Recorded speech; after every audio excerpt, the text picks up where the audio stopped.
몇 년 전에 유행했던 한 드라마가 있었습니다. 벌써 꽤 오랜 시간이 지난 것 같아서 너무 오래전 얘기를 하는 거로 들으실 수 있겠는데, 바로 제가 드라마를 엄청 많이 보는 사람은 아닙니다. 근데 태양의 후예 혹시 보신 분들 계시나요? 네, 태양의 후예가 있어요. 제가 이제 고시원 살 때 이 드라마를 했는데 제 고시원에 원래 TV가, 고시원 들어가 본 분 계세요? 고시원 들어가면 딱 두 사람이 나란히 누우면 공간이 꽉 찹니다.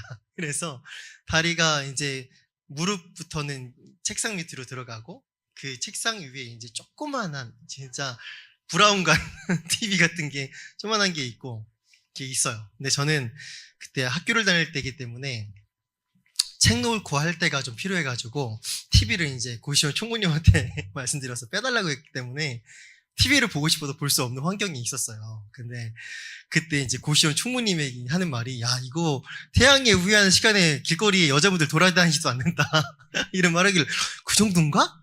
밤 10시 되면 여자들이 안 돌아다니나? 그 정도야? 그래서 이제 제가 본가가 대전이고 또 사역도 그때 대전에 사고 있었는데 주말마다 대전에 내려갔거든요. 주말에 이제 내려갔을 때 이제 봤는데 너무 재밌더라고요. 그냥 잠깐 봤는데 끝까지 보게 되더라고요. 그래서 주인공이 누구죠? 아시나요? 송중기, 그렇죠? 유시진 대위 역할로 해외에 파병된 우리나라 국군 대위가, 저기 혹시 주성훈 형제님 대위신가요 지금?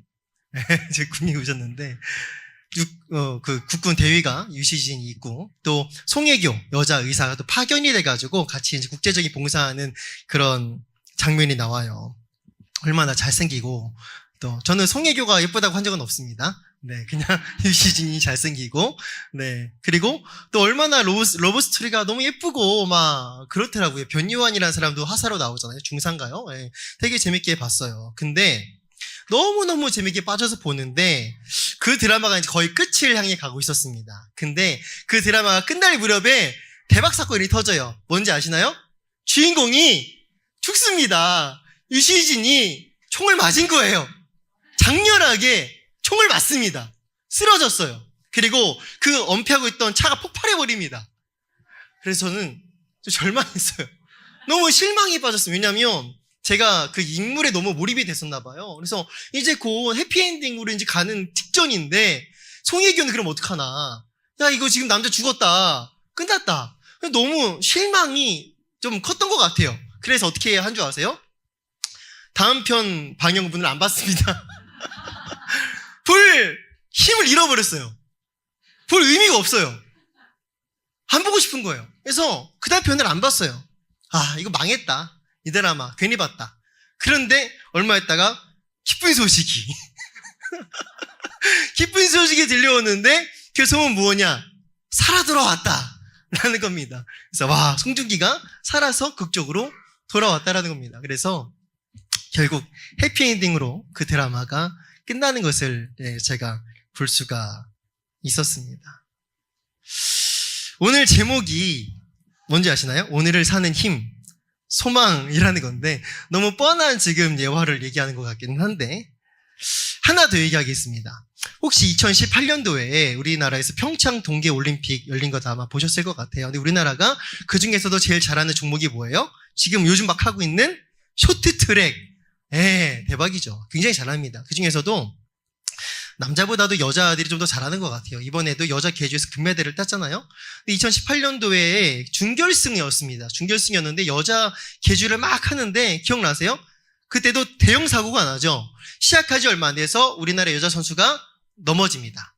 넘어져가지고 1, 2, 3위가 쫙 나가고 우리나라만 완전 꼴찌로 떨어졌는데 중계 카메라에 안 잡힐 정도로 너무 차이가 많이 나버린 거예요. 왜냐면 넘어져 버렸으니까. 그래서 다행히 넘어진 선수를 최민정 선수가 빨리 터치해가지고 막 쫓아갔지만 아무리 돌고 돌아도 중계 화면은 안 잡힐 정도로 많이 격차가 컸습니다.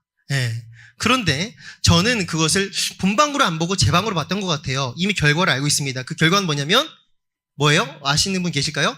1등으로 들어오죠. 엄청난 차이가 났는데 1등으로 들어온 그 결말을 제가 알고서 봤습니다. 근데 와, 그 엄청난 차이가 나는데 그걸 다 따라잡더니 좁히던 결국엔 역전을 해서 1등으로 심지어 격차 크게 벌려서 들어왔습니다. 우리나라가. 그래서 준결승에서 역대급 경기로 지금 또 회자가 돼서 또 올라오더라고요. 그런 거였습니다. 저는 한마디로 이제 그때 봤을 때에는 제 방으로 본 것 같은데 실망하지 않고, 왜냐면 결과를 알고 있으니까 넘어졌어요. 격차가 너무 심해요. 그때 어떻게 이게 아니라 대박, 이런데도? 이런 관점으로 그 경기를 보게 되는 거예요. 아까 태양의 후예는요, 실망감 속에서 봤어요. 죽었어. 근데 이번엔 넘어졌어. 근데 이랬는데도 이런 마음으로, 기대감으로 이걸 보게 되더라고요.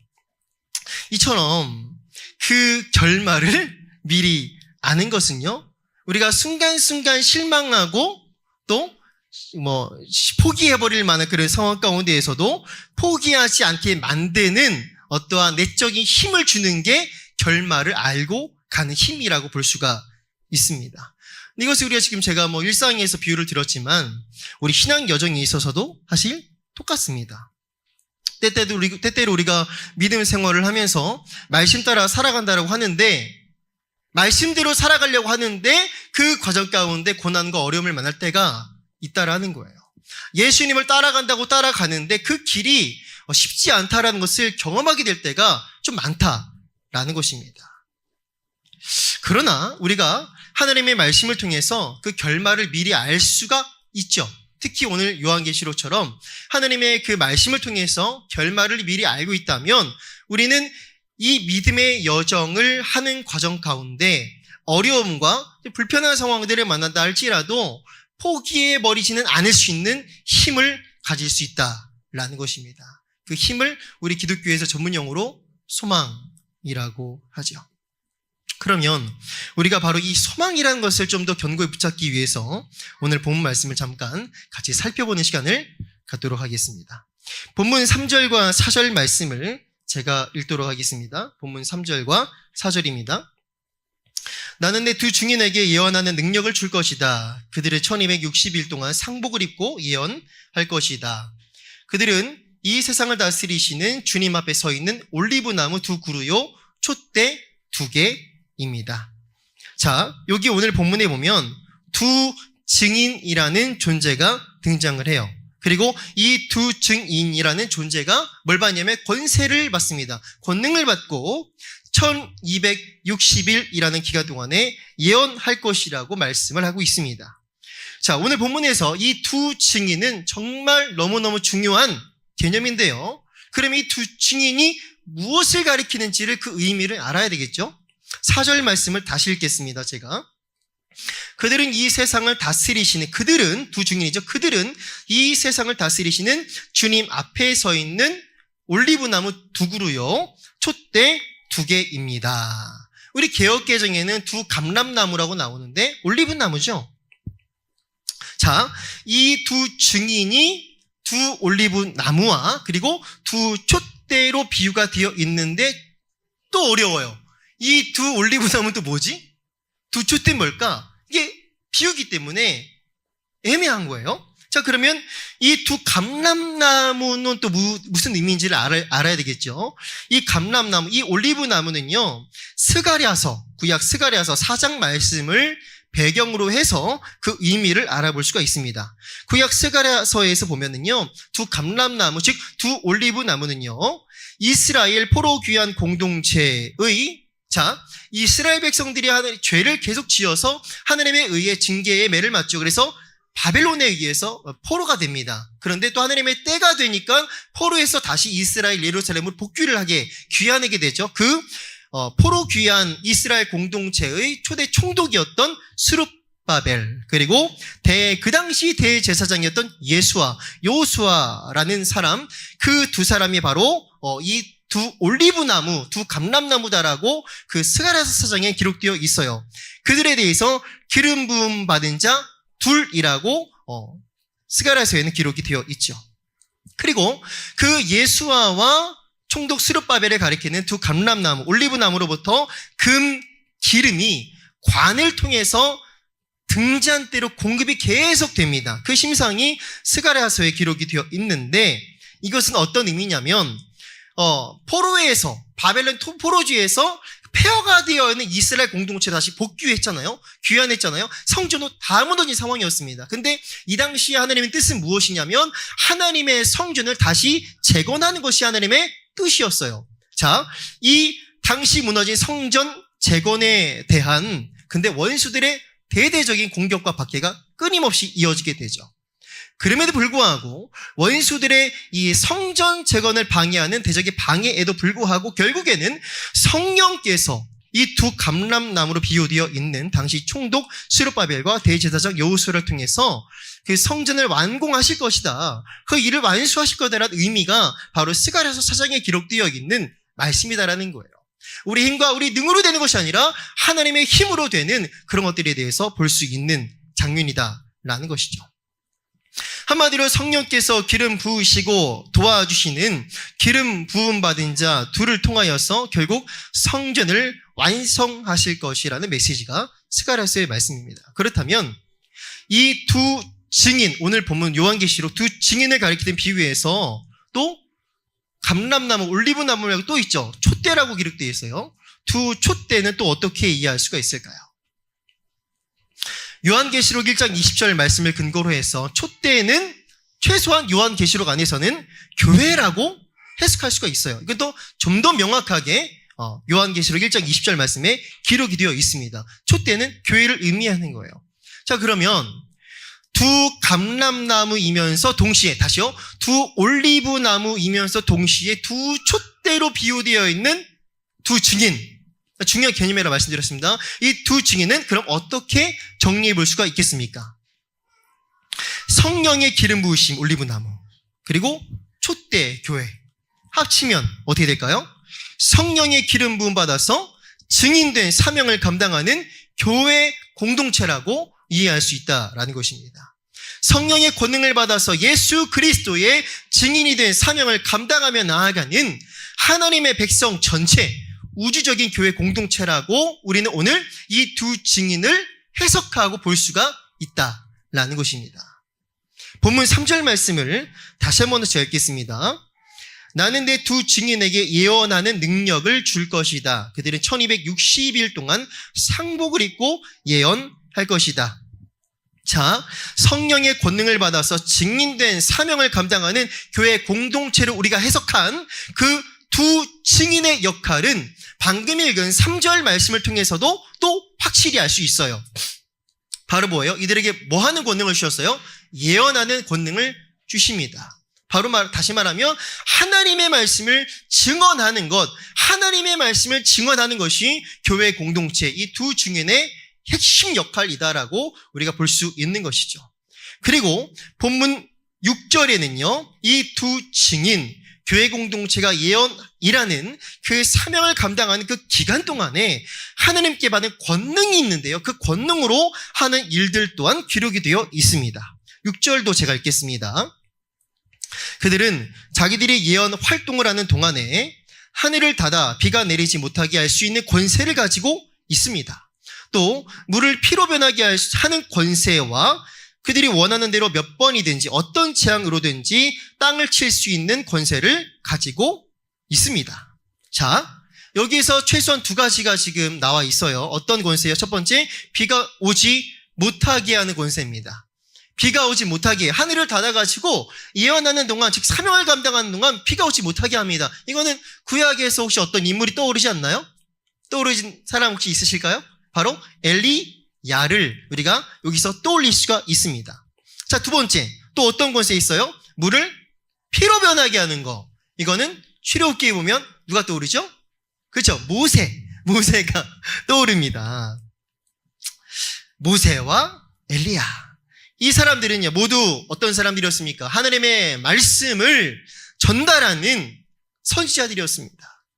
자, 그러면 여기서 두 증인, 교회의 역할은 더더욱 확실해지는 것 같습니다. 뭘까요? 하나님의 말씀을 외치고 증언하는 것이 바로 두 증인으로, 다시 교회로 해석한 그 두 증인이 감당해야 되는 사명이다라는 것입니다. 하나님의 말씀을 때를 얻든지 못 얻든지 전파하고 가르쳐 지키게 하는 것이 교회 공동체에게 맡겨져 있는 너무너무 중요한 핵심이다라는 것이죠.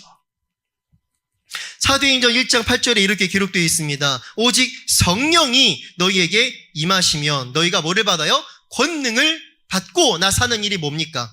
예루살렘과 온 유대와 사마리아와 땅까지 이르러 뭐가 되리라? 내 증인이 되리라 라고 예수님이 말씀하신 거잖아요. 성령이 너에게 임하시면 너희가 권능을 받는다. 그리고 하는 일이 뭐냐면 세상에서 잘 먹고 잘 사는 것이 아니라 예루살렘과 온 유대와 사마리아와 땅끝까지 이르러 예수님의 증인이 되리라라는 것이 예수님께서 승천하시기 전에 하신 말씀이다 라는 것입니다. 한마디로 성령의 권능을 받아서 성령 충만하여서 예수님의 증인된 삶을 살아가는 것이 교회인 우리가 감당해야 되는 사명이다 라는 것입니다. 이것은 목사에게만, 전도사에게만 국한된 것이 아니라 하나님을 믿어 자녀가 된 하나님의 백성, 교회 공동체라면 모두에게 주어져 있는 하나님이 맡겨주신 귀한 사명이다 라는 것이죠. 다시 3절 말씀을 제가 읽도록 하겠습니다. 나는 내 두 증인에게 예언하는 능력을 줄 것이다. 그들은 1260일 동안 상복을 입고 예언할 것이다. 자, 교회가 이렇게 예언하는 사명을 감당하는 데에는요, 또 뭐가 있냐면요, 하나님이 정해두신 기간이라는 것이 있습니다. 기간이라는 것이. 이들은 하나님께 권세를 받아서 며칠 동안 예언하죠. 1260일. 그 1260일을 달로, 월로 한 사람은요, 42달인데요. 1260일, 즉 42달 동안 그 예언하는, 증언하는 사명을 감당합니다. 네. 하나님께서 맡겨주신 사명을 감당하는 것도 성도님들 기간이 있어요. 영원히 하는 게 아니에요. 하나님께서 이 땅에서 감당의 사명도요, 다 때와 시기가 있습니다. 이 땅에서 감당하는 귀한 직분도 다 끝이 있다라는 것이죠. 그런데 여기에서 또 놀라운 것은요, 이 교회가 사명을 감당하는 며칠이요? 1260일.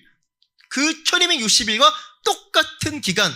자, 그거를 달로 하시라면 42달이라고 했습니다. 그 42달 동안 성경에 보면은요, 거룩한 성, 거룩한 도성이 이방 사람들에 의해서 짓밟히게 된다라는 것, 핍박을 받게 된다는 것입니다. 본문 2절 말씀을 제가 읽도록 하겠습니다.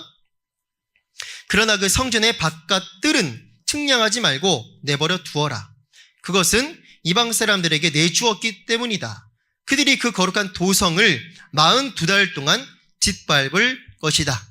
자, 여기 방금 읽은 2절에 측량이라는 단어가 나오는데, 측량하지 말고 그냥 내버려둬라. 성전 바깥들은 이런 말씀이 나와요. 여기서 기록된 측량이라는 단어는요, 측량, 이것은 하나님께서 지켜주시고 보호하신 것을 의미하는 단어입니다.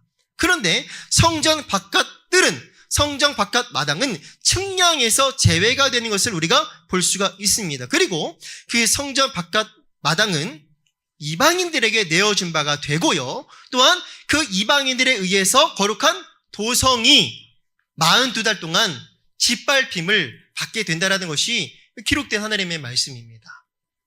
자, 여기서 42달, 1260일 이런 것들은요, 이런 기간은요, 문자적인 개념으로 보시면 안 됩니다.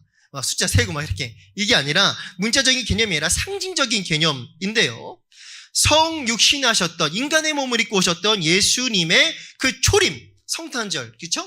예수님의 초림과 그리고 곧 예수님이 오실 거잖아요. 만왕의 왕으로 다시 오실 예수님의 그 재림 사이에 그 시대 가운데 교회가 당하는 박해와 고통의 기간을 상징하는 것이 이 42달을 의미합니다. 이를 보면 교회가 하나님 맡겨주신 그 사명을 감당하는 기간은 뭐가 아니냐면 결코 천하 태평 시대가 아니라는 것을 알 수가 있다라는 거예요. 하나님의 말씀을 전달하는, 예언하는 사명 감당하는 기간은 이미 시작이 되었지만, 그러나 아직 완성은 되지 않은 교회 공동체가 이 약한 세상 세력으로 인해서 고난을 당하는 기간이기도 하다라는 것이죠. 이는요, 이 사명 감당하는 두 증인, 교회 공동체의 옷차림만 봐도 알 수가 있습니다. 오늘 성경에 보면 이 두 증인, 교회 공동체가 입고 있는 옷이 나와 있는데요, 이들의 복장은요, 세상의 부와 명예와 권력으로 치장한 화려한 옷이 아니에요. 그들이 입고 있는 옷은 뭐라고 기록되어 있어요? 3절에 보면 개역개정에는 굵은 배옷이라고 기록되어 있는데 이것은 오늘 세 번역에 보듯이 상복이에요. 상복. 상복은 뭐예요? 슬픔을 의미하는 것입니다. 사람들이, 이 세상 사람들의 죄악과 그 죄로 말미암은 심판으로 인한 슬픔을 강조하는 것으로 우리가 볼 수 있다라는 것입니다. 하나님 주신 영광스러운 사명을 감당하는데 그 영광스러운 사명 감당하고 있는 사람들의 옷차림이 화려하고 떵떵거리는 옷차림이 아니라 슬픔과 심판을 상징하는 상복이었다라는 거예요. 그렇습니다. 교회가 하나님께 받은 이 귀한 거룩한 사명, 즉 복음의 증인이 된 삶을 살아가는 데에는요, 때때로 우리가 기대한 것과는 좀 다른 것이 요구가 됩니다. 분명히 세상에서 누릴 수 있는 돈과 명예와 편안함까지 포기해야 할 수 있기 때문입니다. 마태복음 16장 24절과 25절 말씀을 제가 개역개정 버전으로 읽겠습니다. 이에 예수께서 제자들에게 이르시되 누구든지 나를 따라오려거든 자기를 부인하고 자기 십자가를 지고 나를 따를 것이니라. 누구든지 제 목숨을 구원하고자 하면 잃을 것이요 누구든지 나를 위하여 제 목숨을 잃으면 찾으리라 라는 것이 예수님의 말씀이에요. 교회 공동체가 사명을 감당하는 길은요, 교회는 우리잖아요. 교회 공동체가 주님의 사명을 감당하는 길은 절대로 뭐가 아니냐면 대로가 아니라는 거예요. 넓은 길이 아니라는 거예요. 그리고 세상이 말하는 만사형통도 아니라는 것입니다. 그 길은 분명히 사람들이 많이 찾지 않는 좁은 문이고 협착한 길이고 상복, 굵은 배옷을 입는 길입니다. 성경에 기록된 하나님의 사람들을 보면 참으로 좁은 길을 걸어간 사람들이었음을 우리가 알 수가 있지요. 아까 구약에서 누가 떠오르냐 했을 때 모세와 엘리야가 떠올랐죠? 모세는 애굽의 화려한 궁전을 나와서 세상 왕자의 그 신분을 뒤로하고 광야로 들어가게 되었죠. 물론 하나님의 인도하심이었다 볼 수 있죠. 엘리야는요, 어떻게 했어요? 정말 극심한 악한 시대였습니다. 아합과 이세벨이라는 사람이 다스리고 있는 어두운 시대였습니다. 바알 제사장과 아세라 제사장, 즉 우상의 제사장들이 더 떵떵거리는 시대 가운데 살고 있던 사람이 엘리야였습니다. 엘리야는 혼자 400명의 바알 제사장들과 갈멜산 영적인 전투를 벌였습니다. 신약으로 와보면 세례 요한은 광야에서 외치는 자의 소리로, 우리 지금 큐티하고 있죠? 좀 얼마 전에 지나갔지만 세례 요한 나왔잖아요. 그 세례 요한은 광야에서 외치는 자의 소리로 뭘 입고 살았어요? 좋은 옷이 아니라 낙타, 털, 옷을 입고 살았고, 근데 헤롯 안티파스의 불의를 지적하며 정의의 편에 서서 불의를 지적하다가 순교하고 말았습니다. 그리고 우리 예수님은 가장 높고 높은 영광스러운 하늘 보좌에서 가장 낮고 낮은 이 땅에 내려오셨으며 많은 사람들을 살리기 위해서 최악의 사형들인 십자가에 달려 죽임을 당하셨죠. 그러므로 성령의 권능을 받은 교회, 진정으로 성령과 말씀으로 충만한 교회 공동체는요, 굵은 배옷, 상복을 입고 증인된 삶의 현장으로 걸어 나아가는 것입니다. 십자가를 지고 그 길을 먼저 앞장서서 걸어가신 예수님을 뒤를 따라서 걸어가는 것이죠. 바로 우리 거룩한 민 예수마을 교회 공동체가 그렇게 성령의 권능을 받아서 성령의 충만함 가운데 교회 공동체로서 담대히 복음을 증거하며 참으로 예수님을 정말로 만난 그 감격 속에서 그 예수님 만난 증인으로서의 삶을 살아가며 이 어두운 이 폐역한 세대와 시대 가운데에서 그럴수록 더 선명하게 드러날 수밖에 없는 복음의 빛으로 활이 드러나기를 간절히 소망합니다. 이어서 본문 7절 말씀을 제가 읽도록 하겠습니다. 그러나 그들이 증언을 마칠 때가 있네요. 그렇죠? 그러나 그들이 증언을 마칠 때 이 아비소스는 개역개정에서 무저갱으로 기록되어 있는데 무저갱 무슨 의미인가요? 없을 무, 저는 바닥 전가요? 낮을 적? 그러니까 바닥이 없다라는 거예요. 바닥이 없이 깊은 곳, 그렇지 않나요? 바닥이 없는 곳이 있어요. 그게 이제 그리스어로 아비소스인데, 그러나 그들이 증언을 마칠 때에 아비소스에서 올라오는 짐승이 그들과 싸워서 이기고 그들을 죽일 것입니다. 자, 두 증인인 교회 공동체가 사명을 감당하는 기간이 아까 1260일이라고 했습니다. 상징적인 숫자죠. 그 1260일이 다 하자, 즉 그들이 증언을 마칠 때에 무적행으로부터 아비소스로부터 올라오는 짐승에 의해서 두 증인 교회 공동체가 비참하게 죽임을 당합니다. 그리고 두 증인의 시체가 어떻게 되냐면요, 무덤에 안장되지도 못한 채 3일 반이라는 기간 동안에 넓은 길에 방치가 됩니다. 내버려지게 됩니다. 이 넓은 길은 모든 사람이 볼 수 있는 길이라고 할 수 있어요. 거기에 비참하게 버려지고 시체가, 교회가, 그리고 심지어 사람들이 무덤에 장사도 못하게 막는 거예요. 보면서 축배를 듭니다.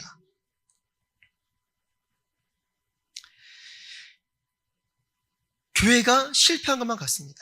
교회가 짐승에 비참하게 죽임당하고 길거리에 내버려져 있는데 그 기간 동안에 세상은 즐거워하고 축배를 든다라는 것이죠. 10절 말씀을 제가 읽겠습니다. 10절 말씀입니다. 그리고 땅 위에 사는 사람들이 그 시체를 두고 기뻐하고 즐거워하고 서로 선물을 보낼 것입니다. 왜일까요?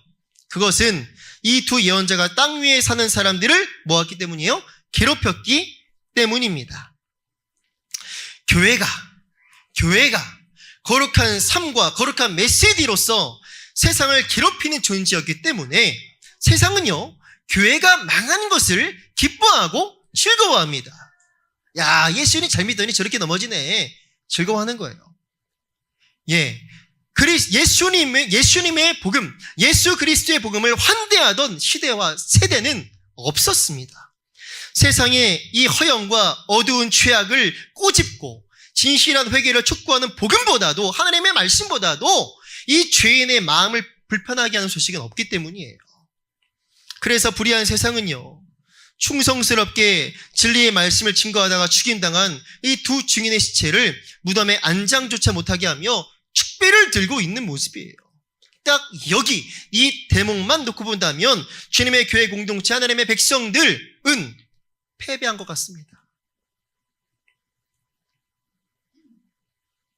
결국 하나님의 영광과 하나님의 이름을 위하여 산다고 했던, 그래서 하나님의 영광, 하나님의 이름을 위해서 하나님의 말씀 붙들고 죽도록 충성하다가 죽임당한 하나님 나라의 백성들이 실패한 것만 같아 보입니다. 넓은 길을 두려워하고 좁은 문으로 선택하고 그 좁은 문으로 들어가기를 힘쓰며 오직 예수 그리스도를 따라서 세상의 불의한 죄악의 패턴을 거절하고 거부하고 저항하며 살아왔던 이 하나님 나라의 백성들의 선택이 결국 어리석은 선택이었던 것처럼 보이는 순간이죠. 그리고 사명 감당하다가 죽임당한 그 두 증인의 시체, 교회 공동체가 비참하게 벌어져 있는데도 불구하고 3일 반이라는 기간 동안에는 아무런 일도 일어나지가 않습니다. 그러나 우리는 결코 그 사망의 음침한 골짜기와 같은 3일 반이 종착역이 아니라는 것을, 끝이 아니라는 것을, 마지막 지점이 아니라는 것을 우리는 오늘도 기록된 말씀을 통해 알 수 있다는 것이 얼마나 감사한지 모릅니다.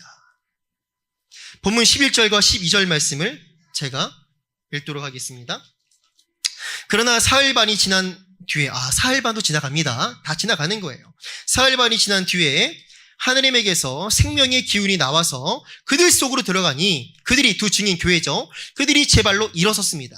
그것을 목격한 사람들은 큰 두려움에 사로잡혔습니다. 12절, 그 두 예언자가, 교회죠, 두 예언자가 하늘로부터 자기들에게로 이리로 올라오너라 하는 큰 소리가 올려오는 것을 듣고 구름을 타고 하늘로 올라가니 그들의 원수들이 그것을 지켜보았습니다.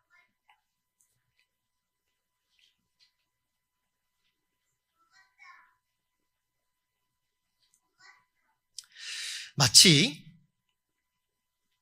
영원할 것만 같은 그 죽음의 기간, 그 비참한 수치스러운 기간은 사실 3일 반으로 제한된 시간이었습니다. 하나님에 의해서. 그리고 그 3일 반이라는 시간도 반드시 지나가고 맙니다. 네, 그렇습니다. 하나님의 말씀을 증언하는 사명을 감당하는 때도 지나갑니다. 그리고 죽임당한 채 비참하게 벌어져 있는 때도 결국 지나갑니다. 그리고 이제 두 증인에게 생기를 넣어주시는, 다시 살리시는 시간, 영광의 때가 이른 거예요. 하나님께서 두 증인에게 생명의 기운을 넣어주시자 그들은 다시 제 발로 일어서게 되고 하나님의 부르심을 따라 어디로 올라가요? 구름 타고 하늘로 올라갑니다. 그리고 바로 이 광경을 그 교회의 무너짐을 기뻐하고 조롱하고 즐거워했던 원수들이 큰 두려움에 사로잡혀서 목격하게 된다라는 것입니다. 그러므로 우리가 여기서 분명히 알고 기억해야 할 것은 예수님 따라가는 교회 공동체, 우리는 예수님처럼 고난과 어려움을 당하겠지만 그러나 결국 부활하신 예수님과 함께 연합한 자로서 끝내 반드시 승리할 것이 예정되어 있다는 것입니다. 이것을 우리가 붙들어야 하나님의 말씀의 진리이죠. 모든 것에는 하나님께서 정하신 기한이 있습니다. 전도서에 이런 말씀이 있습니다. 범사에 기한이 있고 천하 만사가 다 때가 있나니.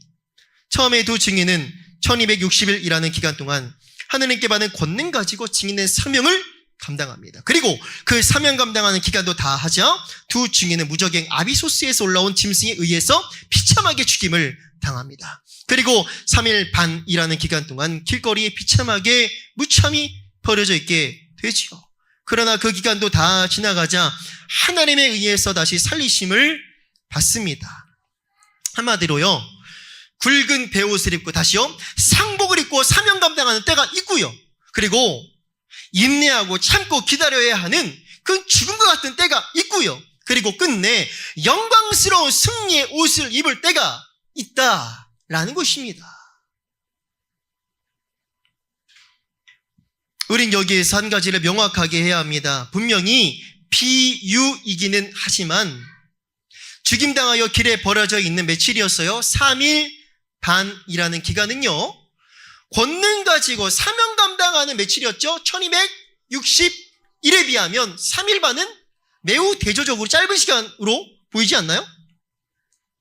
두 증인이 예언하는 사명 감당하는 1260일을 원로 계산하면 뭐라 했어요? 42달이라 그랬죠? 그 42달을 또 연으로 계산하면 뭐가 되냐면요, 3년 반이 됩니다.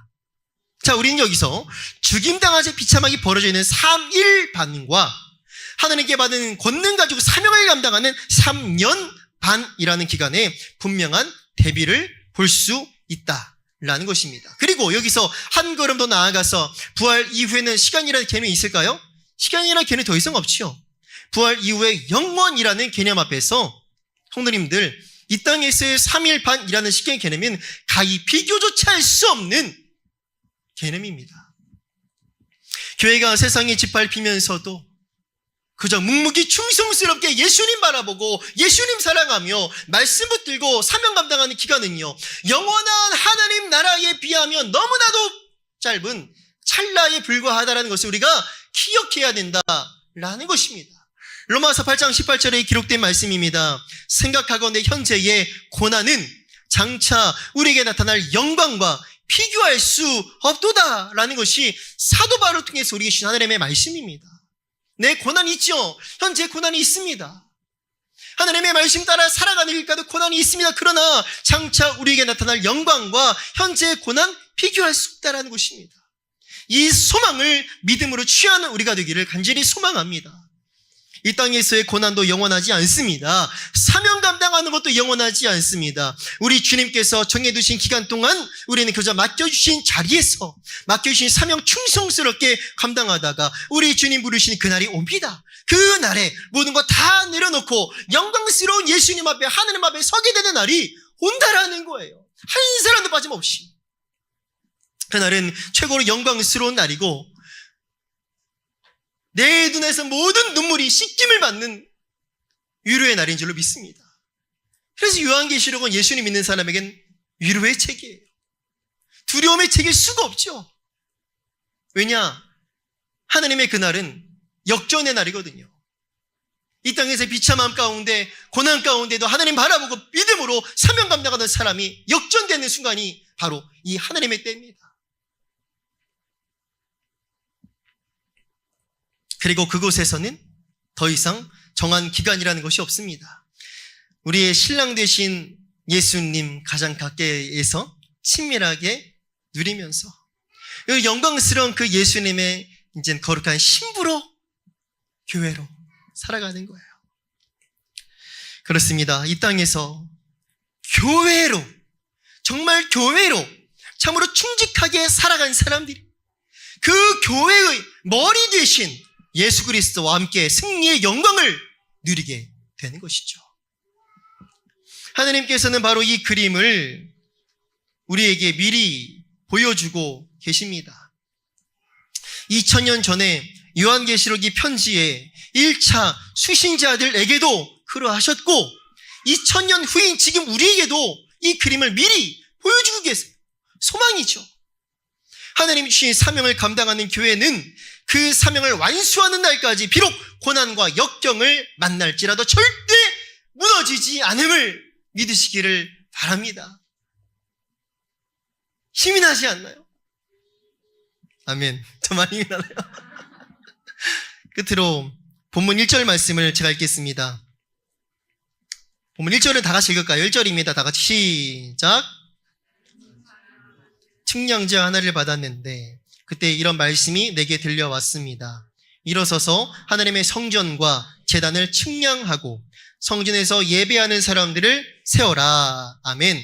여기에서 측량은 무슨 의미라고 그랬어요? 하나님께서 지키시고 보호하신다는 것을 의미한다라고 했습니다. 근데 어떻게 돼 있어요? 하나님의 성전을 측량해라, 제단을 측량하라. 그건 지키신다는 의미예요. 그리고 성전에서 예배하는 사람들을 세워라. 지키신다는 의미입니다. 비록 거룩한 도성이 사명 감당하는 동안 짓밟히며 고난을 겪게 되지만 그 와중에도 하나님이 택하신 자들을 하나님이 지키시고 보호하신다라는 것입니다.